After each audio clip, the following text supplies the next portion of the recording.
Hey guys, it is Isaac and welcome to my first video here on my channel where we do campaign predictions, politics, and all other sorts of things in that subject or category. Today we'll be doing a really cool election prediction between Donald Trump and Bernie Sanders. Bernie Sanders announced around a little under 2 weeks ago in Brooklyn and just had another kickoff event in Chicago, and Donald Trump obviously is the incumbent president of the United States. So most of this is going to be done off polling. Is going to be done off previous election results and other similar statistics that way, I guess. So we're going to start off with some safe Democrat states that we know Bernie Sanders will win. So we know states like Washington, Oregon, and California are very liberal. Washington and Oregon are considered very progressive states. And we're going to know they're going to be very safe in the Democratic column. We know for sure states like Hawaii are very progressive. Bernie Sanders won this actually in the primary in 2016 by almost like 30 points and somewhere around in that margin. So he's just a popular person in that region.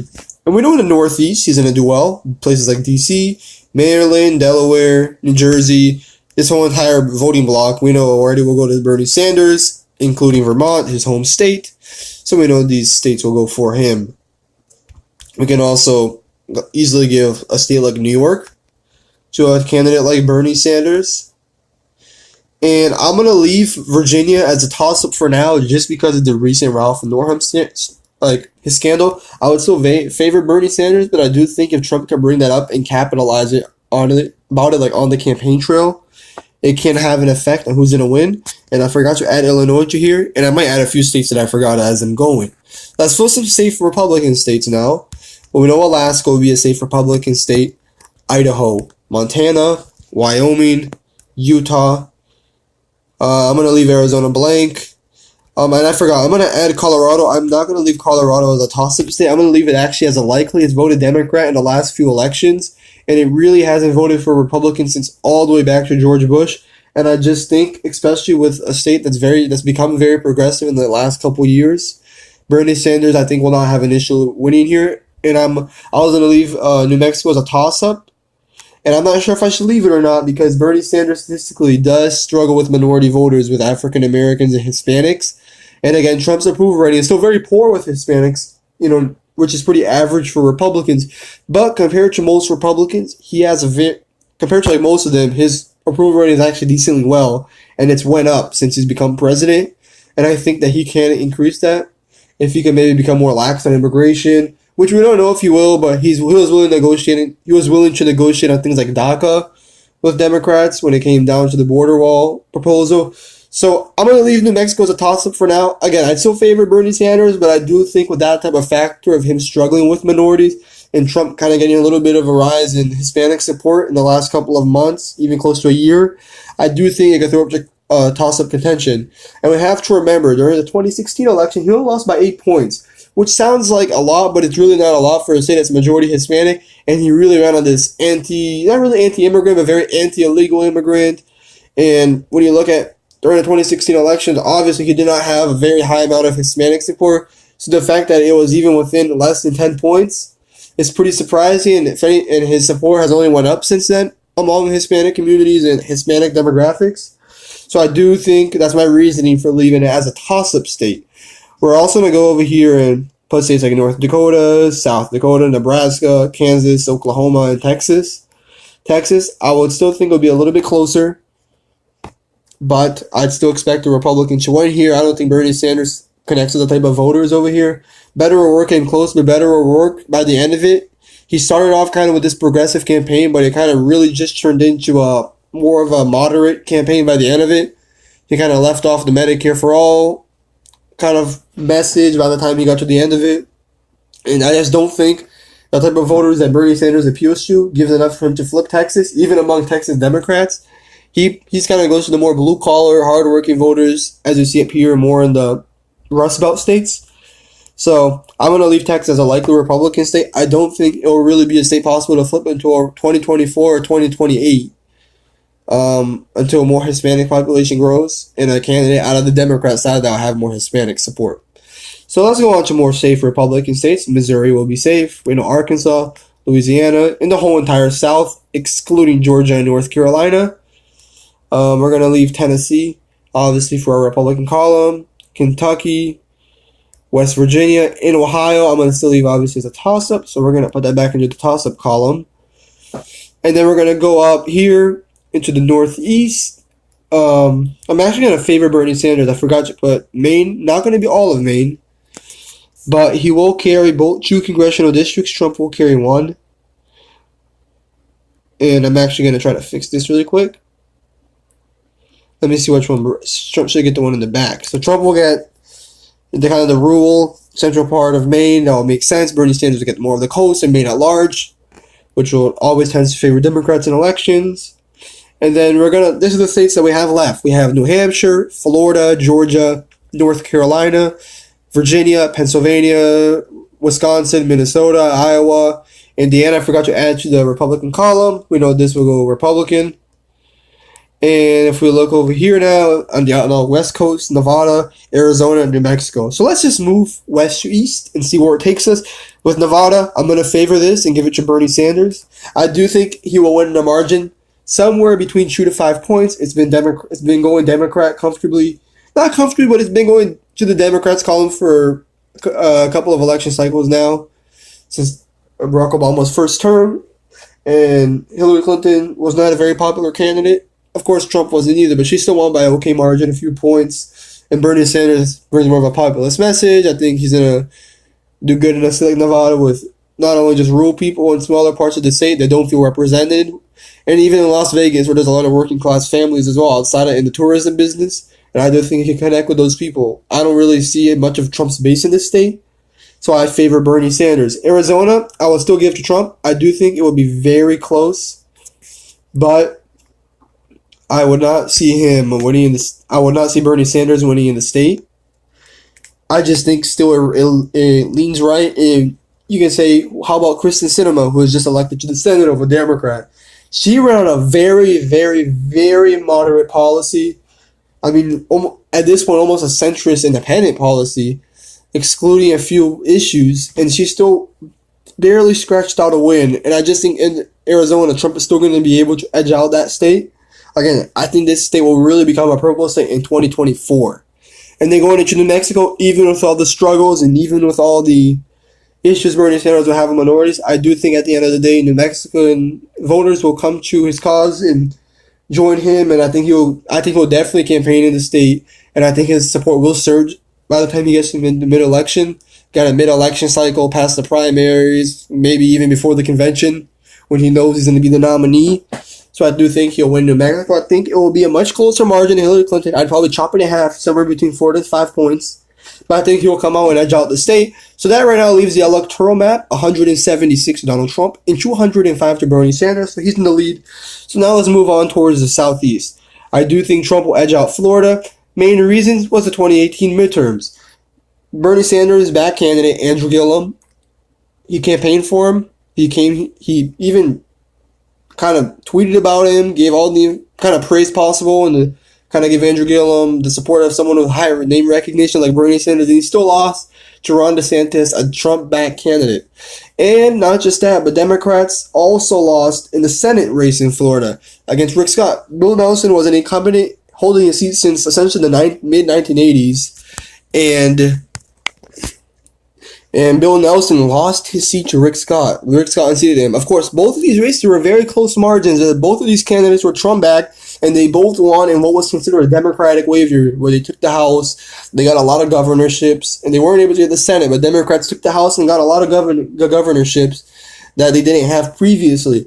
So I do think that favors Florida in the Trump election, unless something was to drastically change with his approval rating in Florida and his people support there, which I don't think will. His base is pretty good here. I give Trump the edge in Florida, as well as having the edge in Georgia. Again, Brian Kemp won the race here against Stacey Abrams, another almost progressive candidate. Bernie Sanders jumped for her. I mean, for goodness sakes, even brought Oprah over there, and Brian Kemp still won. No, of course, you can bring in controversy with this race when it came to issues like voter suppression and whatnot. But the bottom line is, Brian Kemp is the governor of Georgia. He won the race, a Trump-backed candidate, and I just think Georgia will stay true to its red roots. Of course, I think it's become more purple, but I do think that it will be something to contention. That's why I'm giving Trump a narrow victory. I do think it will be a close state. Trump won by around 5.5 points in the 2016 election. I think it will be much closer, which I think I'll even label as a leaning Republican. So it will be just barely in the Republican column, and just enough for Trump to win the state. Again, a margin of 2 to 3 points. North Carolina, I will also give it to Donald Trump.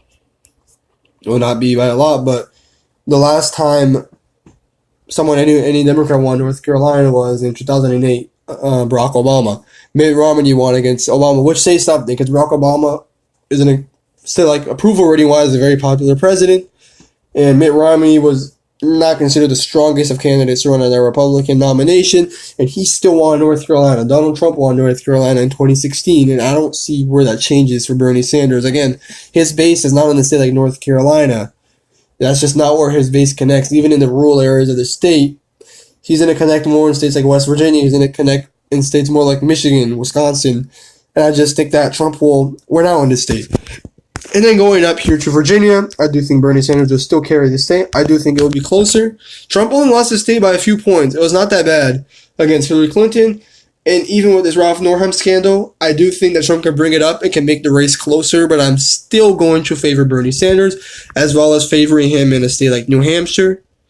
I'm going to even give him the state as a likely, because it's right next to Vermont, and I know demographically it's different, and just because they're geographically next to each other does not mean they vote the same, but I do think the fact that he's from that region, he's going to have more time to campaign there, as his home is right there.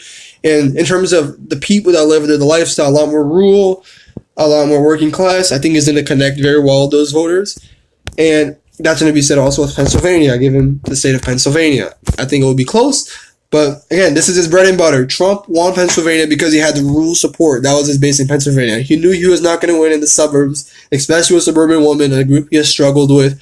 He couldn't win city voters that vote Democrat, so he really relied on these rural voters outside Pittsburgh, outside Philadelphia and Harrisburg, and other major cities in Pennsylvania. And Bernie Sanders, that's his base, so I think he gets those voters right back into the Democrat column with this left populist, kind of this left-leaning populist message instead of Donald Trump's right-leaning populist message. In Ohio, I still give Trump the edge. He won by a very good margin in Ohio. I'm talking about almost 9-10 points. I think it was close to 9.5. And I think that Trump's GOP did decently well here, other than Sherrod Brown getting reelected, which he was a very strong incumbent in the state. The GOP fared pretty well in the midterms in Ohio, and have done pretty well in the last few election cycles, other than Obama winning in 2012. In terms of Senate races, House races, presidential races, since Donald Trump, they've done decently well. And even multiple Democrat super PACs have lower Ohio on their target list for kind of campaigning, ads, and stuff like that, because they consider it lean more right, which does send a message to kind of what we can expect in the 2020 election. And now going into Iowa, I'll also favor Donald Trump. Again, he won the state by almost 9 points against Hillary Clinton. And also, you have to remember, Bernie Sanders also lost the state against Hillary Clinton in the primary. I knew at that time he didn't have name recognition, but I just think it's to say the GOP is going to be able to hold out. They had a Republican senator that got reelected. I'm almost sure it was Joni Ernst, that she was reelected comfortably. Chuck Grassley won a few years ago comfortably. He's been in the seat for a long time. So that brings us our race to pretty much the Rust Belt. Michigan, Minnesota, and Wisconsin. We gave Ohio to Donald Trump already, and Iowa to him. But these are the key states. This is going to decide the race just like it did in 2016. Firstly, I'm going to give Bernie Sanders Minnesota as a likely. Amy Klobuchar won here by 20-plus points. They have Tina Smith, who's been there for a bit, and she's pretty popular in the state, as well as Amy Klobuchar being popular, and they do extremely well in this state. And Democrats have a decent approval rating, and I believe Donald Trump's approval rating, don't quote me on this, but from what I remember checking on Emerson polling, I believe it's Emerson, his approval rating sits somewhere between -15 and -18 in the state. I don't think that's a good sign. He lost the state by only 1 point in 2016, but his popularity has gone down significantly in the state, and I give that to Bernie Sanders. I'm also handing Bernie Sanders Michigan. Trump won the state by fewer than 30,000 votes. And Bernie Sanders, again, I think this is his base. He's going to connect with working class and blue-collar workers, factories, and I think coming with his progressive message of Medicare for all, tuition-free public universities. He's really connect with these low-income communities who want to get their children educated and get them to have much, free health, not free healthcare because someone's always paying for it, but it's going to be universal Medicare for all, where they can go to the hospital and they don't have to worry about getting a bill, and they don't have to worry about having a pre-existing condition. So I think Bernie Sanders, this is going to be his base. I think he's going to connect here. I think he's going to do well and win Michigan. And I do think it will be a bit closer. Actually, I think it'll still be very close, even as Donald Trump has a bad approval rating here, because of real voters that actually significantly voted in droves for Donald Trump compared to like Pennsylvania, where even in the rural regions it was a bit closer. So I'm gonna give Bernie Sanders that. And it comes down to the last state, Wisconsin. This state is a really mixed bag, but in this case, I will hand it over to Bernie Sanders with a very close margin. Again, I think Wisconsin will be within the margin of error. This is just my prediction at the current moment here in 2019 in March. This could change, obviously, in the 2020 election. We don't know if Donald Trump is going to say something or do something or propose a policy that will increase his popularity here or decrease his popularity here. But for now, I'm going to give it to Bernie Sanders, which in this case, with this electoral map, would hand him the presidential election with 278 electoral votes to Donald Trump's 260.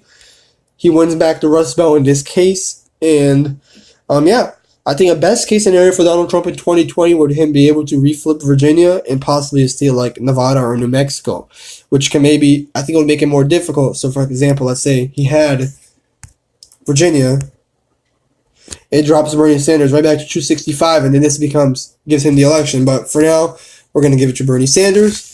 So thank you guys for watching. I'll probably be posting a video tomorrow with Joe Biden versus Donald Trump, that election prediction, as Joe Biden looks like he's about to run for president. He hasn't announced yet, but he's been hiring staff, possible campaign managers, and other staffers around his home area of Delaware and other regions where he's from, and he's served in the U.S. Senate as well as being a vice president for Barack Obama.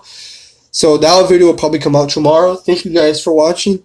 This has been Isaac or Blizzard. I'll see you guys in the next video.